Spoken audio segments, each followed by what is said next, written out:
তাদের কত ভালোবেসেছি আমি, যাদের আমি এত ভালোবাসলাম তারা সবাই আমাকে ভুলে গেল।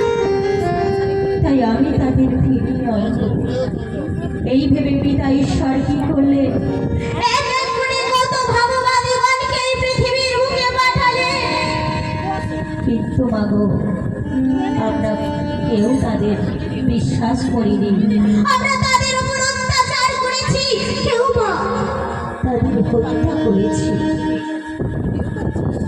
এত কিছু দেখার পর যখন সকল ভাববাদীগণ চোখের জল ফেলে এক এক করে চলে গেছে, তখন পিতা ঈশ্বর ভাবলেন, এইবার আমি আমার একমাত্র পুত্রকে এই পৃথিবীর বুকে পাঠাবো। এবারে নিশ্চয়ই তারা আমার কাছে ফিরে আসবে, নিশ্চয়ই এই জগতের মানুষ পাপের পথ থেকে ফিরে আসবে।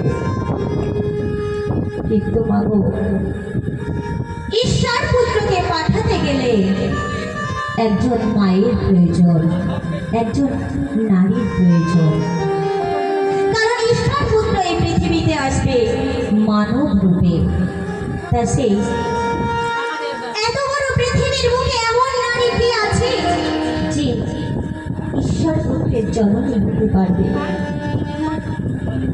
কি আছে এমন নারী? ঈশ্বর পুত্রের জননী হওয়া কোনো সহজ কথা নয়। তাই এত বড় পৃথিবীর মধ্যে থেকে আমাদের পিতা ঈশ্বর সেই একজন নারীকে বেছে নিয়েছিলেন। তিনি হলেন আমাদের মা মারিয়া, আমাদের সেই যার নাম ছিল মরিয়ম। সেই মরিয়ম ছিলেন নারী কুলে ধন্যা, সৎ এবং ধার্মিক। তাই আমরা সবাই জানি যে মা মারিয়া তিনি একজন অবিবাহিতা ছিলেন, কুমারী ছিলেন তিনি। তাই তিনি সেই যোসেফের বাগদাত্তা ছিলেন। তবুও পিতা ঈশ্বর কি করলেন? সেই মরিয়মকে বেছে নিলেন যেন আমাদের সেই পিতা ঈশ্বরের একমাত্র পুত্রকে এই পৃথিবীতে পাঠাতে পারে।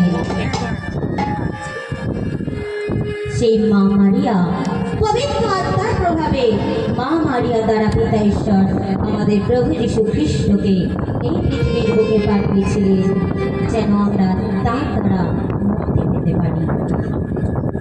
তাই প্রভুর মা মানে আমাদের সকলের মা।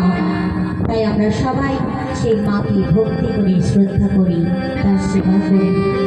এই মা মারিয়া এমন একজন মা যাকে সারা জগতের মানুষ, সারা বিশ্বের মানুষ ভক্তি শ্রদ্ধা করে। কারণ আমরা জানি আমাদের মা মারিয়ার কাছে যদি আমরা কিছু চাই